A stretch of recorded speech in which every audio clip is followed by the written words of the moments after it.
Strength training strong body, not bulky body.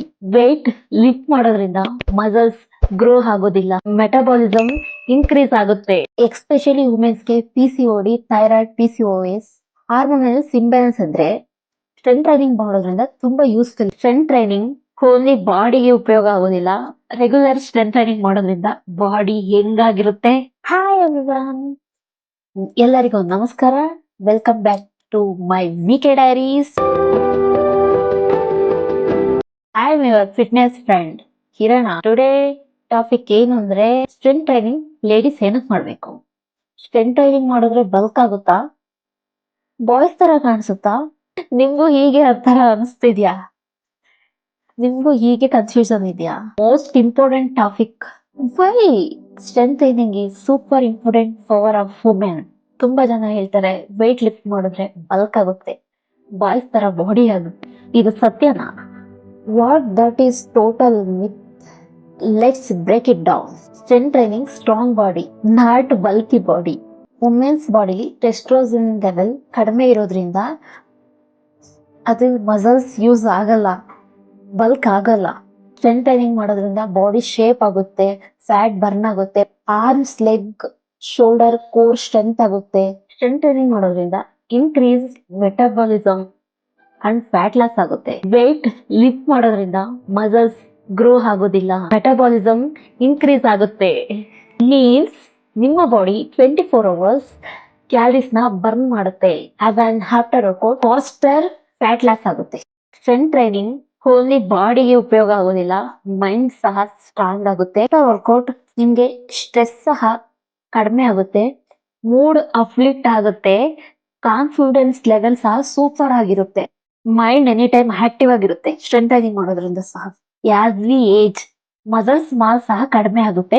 Regular strength training ಮಾಡೋದ್ರಿಂದ body ಹೆಂಗಾಗಿರುತ್ತೆ, active ಸಹ ಇರುತ್ತೆ. ಇವನ್ 40+ ಆದ್ರು ತುಂಬಾ ಸ್ಟ್ರೆಂತ್ ಟ್ರೈನಿಂಗ್ ಮಾಡ್ತಾ ಇರ್ತಾರೆ, ಅಷ್ಟು ಫಿಟ್ ಇರ್ತಾರೆ, ಬಟ್ ಅವ್ರದ್ದು ಏಜ್ ಐಡೆಂಟಿಫೈ ಮಾಡಕ್ಕೆ ಆಗೋದಿಲ್ಲ.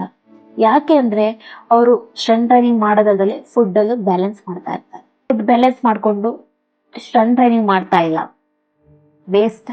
ಸ್ಟ್ರೆಂತ್ ಟ್ರೈನಿಂಗ್ ಮಾಡ್ತಾ ಇದ್ದೀರಾ, ಫುಡ್ ಬ್ಯಾಲೆನ್ಸ್ ಮಾಡ್ತಾ ಇಲ್ಲ, ವೇಸ್ಟ್. ಎರಡನ್ನು ಮ್ಯಾನೇಜ್ ಮಾಡ್ಬೇಕು 50-50. ಆಗ್ತಾ ಇಲ್ಲ ಅಂದ್ರೆ ಒಂದ್ 75-25 ಆದ್ರೂ ಮ್ಯಾನೇಜ್ ಮಾಡ್ಬೇಕು. ಗೆ ಏಜ್ ಜಾಸ್ತಿ ಆದ್ಮೇಲೆ ಬೋನ್ಸ್ ವೀಕ್ನೆಸ್ ಪ್ರಾಬ್ಲಮ್ ಆಗುತ್ತೆ. ಸ್ಟ್ರೆಂತ್ ಟ್ರೈನಿಂಗ್ ಮಾಡೋದ್ರಿಂದ ಬೋನ್ಸ್ ಸ್ಟ್ರಾಂಗ್ ಆಗುತ್ತೆ.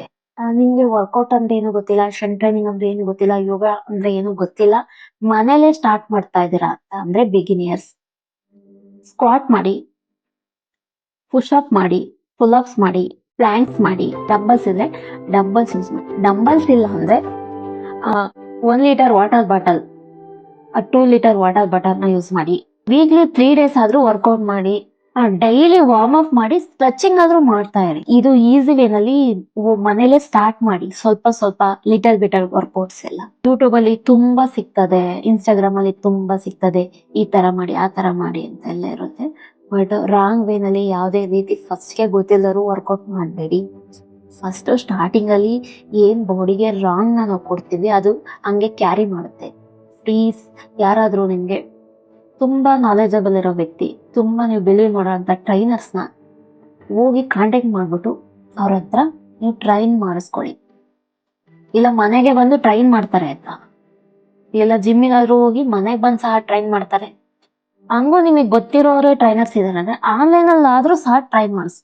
ಇಲ್ಲಿ ನೀವು ತುಂಬಾ ರಾಂಗ್ ಎಲ್ಲ ಡಿಸಿಷನ್ ತಗೊಂಡು ರಾಂಗ್ ಆಗೆಲ್ಲ ವರ್ಕೌಟ್ಸ್ ಎಲ್ಲ ಮಾಡಿ, ನಾಳೆ ಅದು ಪೈನ್ ಇದು ಪೈನ್, ಹಂಗಾಯ್ತು ಹಿಂಗಾಯ್ತು, ಅಲ್ಲಿ ಸ್ಟ್ರೆಚ್ ಮಾಡಕ್ ಹೋಗಿ ಮಸಲ್ಸ್ ಕ್ಯಾಚ್ ಆಯ್ತು, ಈ ತರ ಎಲ್ಲ ಬ್ರೇಕ್ ಆಯ್ತು, ಹಾಗೆ ಹೀಗೆ ಅಂತ ಹೇಳಿ ವರ್ಕೌಟ್ ಅಂದ್ರೆ ರಾಂಗ್, ಯೋಗ ಅಂದ್ರೆ ರಾಂಗ್, ಜಿಮ್ ಅಂದ್ರೆ ರಾಂಗ್, ಇವೆಲ್ಲ ಮೈಂಡ್ ಸೆಟ್ ನ ಫಸ್ಟ್ ತೆಗೆದ್ಬಿಡಿ. ನೀವಾಗೆ ನೀವು ರಾಂಗ್ ಡಿಸೈಡ್ ಮಾಡ್ಬಿಟ್ಟು ನಿಮ್ ಲೈಫ್ ಅಲ್ಲಿ ಏನಾದ್ರೂ ಮಿಸ್ಟೇಕ್ ಮಾಡ್ಕೊಂತೀರಾ, ಆಮೇಲೆ ಅದು ಅದು ಸರಿ ಇಲ್ಲ, ಇದು ಸರಿ ಇಲ್ಲ ಅಂತ ನೀವೇ ಡಿಸೈಡ್ ಮಾಡ್ಕೊಂಡು ಕೂತ್ಕೊಬೇಡಿ.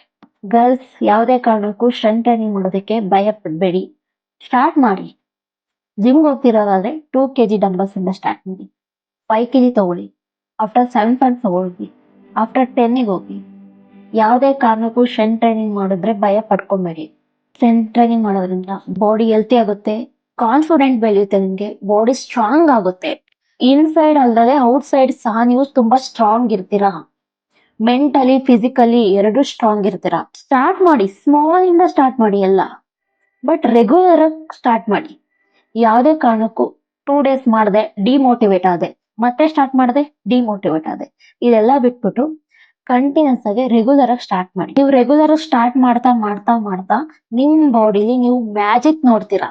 ಒಂದಿನ ಇನ್ಸ್ಟಾಗ್ರಾಮ್ ಅಲ್ಲಿ ಒಂದಿನ ಯಾವ್ದೋ ಹೀರೋಯಿನ್ ನೋಡಿದ್ದು, ಒಂದಿನ ಯಾವ್ದೋ ಫಿಟ್ನೆಸ್ ಇನ್ಫ್ಲೂಯೆನ್ಸರ್ ನ ನೋಡಿದ್ದು, ಒಂದಿನ ಇನ್ನೊಂದ್ ಯಾವ್ದೋ ನೋಡಿದೆ ಅಂತ ಮೋಟಿವೇಟ್ ಆಗೋದ್ಕಿನ್ನ ನೀವು ರೆಗ್ಯುಲರ್ ಆಗಿ ಸ್ಲೋ ಮೋಷನ್ ಅಲ್ಲೇ ಸ್ಟಾರ್ಟ್ ಮಾಡಿ. ನಿಮ್ ಬಾಡಿ ಒಂದ್ ದಿವಸ ಮ್ಯಾಜಿಕ್ ಆಗುತ್ತೆ. ಈಗಿಂದ ಸ್ಟ್ರೆಂತ್ ಟ್ರೈನಿಂಗ್ ಮಾಡ್ತಾ ಮಾಡ್ತಾ ಹೋದ್ರೆ ಫ್ಯೂಚರ್ ಅಲ್ಲಿ ಬೋನ್ಸ್ ಫ್ರಾಕ್ಚರ್ ಆಗೋದು, ಬೋನ್ಸ್ ಪ್ರಾಬ್ಲಮ್ ಆಗೋದು, ನೀಸ್ ಪ್ರಾಬ್ಲಮ್ ಆಗೋದು, ಲೋಯರ್ ಬ್ಯಾಕ್ ಪ್ರಾಬ್ಲಮ್ ಆಗೋದು, ಇದೆಲ್ಲ ಚಾನ್ಸಸ್ ಕಡಿಮೆ ಇರುತ್ತೆ. ಅದಕ್ಕೆ ಸ್ಟ್ರೆಂತ್ ಟ್ರೈನಿಂಗ್ ಮಾಡಿ ಅಂತ ಹೇಳೋದು. ಆಲ್ಮೋಸ್ಟ್ ಲೇಡೀಸ್ 30+ ಅಲ್ಲ, ಅದಕ್ಕಿಂತ 30 ಕೆಳಗಡೆ ಇರೋರಿಗೆ ಸ್ಟಾರ್ಟ್ ಆಗಿರುತ್ತೆ lower back problem, knee problem. Especially ವುಮೆನ್ಸ್ಗೆ PCOD, thyroid, PCOS, hormonal imbalance ಇದ್ರೆ ಸ್ಟ್ರೆಂತ್ ಟ್ರೈನಿಂಗ್ ಮಾಡೋದ್ರಿಂದ ತುಂಬಾ ಯೂಸ್ಫುಲ್ ಇದೆ. ಇಫ್ ಇಂಪ್ರೂವ್ ಇನ್ಸುಲಿನ್ ಸೆನ್ಸಿಟಿವಿಟಿ ಮತ್ತೆ ಹಾರ್ಮೋನ್ಸ್ ಇನ್ಬ್ಯಾಲೆನ್ಸ್ ಆಗಿರೋದನ್ನ ಬ್ಯಾಲೆನ್ಸ್ ಮಾಡೋದಕ್ಕೆ ತುಂಬಾ ಯೂಸ್ಫುಲ್ ಆಗುತ್ತೆ ಸ್ಟ್ರೆಂತ್ ಟ್ರೈನಿಂಗ್. ಐ ಹೋಪ್ ಈ ವಿಡಿಯೋ ಎಲ್ಲರಿಗೂ ಇಷ್ಟ ಆಗಿದೆ ಅಂತ ಥಿಂಕ್ ಮಾಡ್ತೀನಿ. ಆಸ್ ಎ ಟ್ರೈನರ್ ಆಗಿ, ನಿಮ್ ಫ್ರೆಂಡ್ ಆಗಿ, ನಿಮ್ಗೆ ಇನ್ನೂ ಫಿಟ್ನೆಸ್ ವಿಡಿಯೋಸ್ ಬೇಕು ಅಂದ್ರೆ BK ಡೈರೀಸ್ಗೆ ಸಬ್ಸ್ಕ್ರೈಬ್ ಮಾಡಿ, ಲೈಕ್ ಮಾಡಿ. ನಾನು ಎಲ್ಲ ವಿಡಿಯೋಸ್ ನಿಮ್ಗೆ ರೀಚ್ ಆಗ್ಬೇಕು ಅಂದ್ರೆ ನೋಟಿಫಿಕೇಶನ್ಗೋಸ್ಕರ ಬೆಲ್ ಐಕನ್ ನ ಕ್ಲಿಕ್ ಮಾಡಿ, ಸಬ್ಸ್ಕ್ರೈಬ್ ಮಾಡಿ.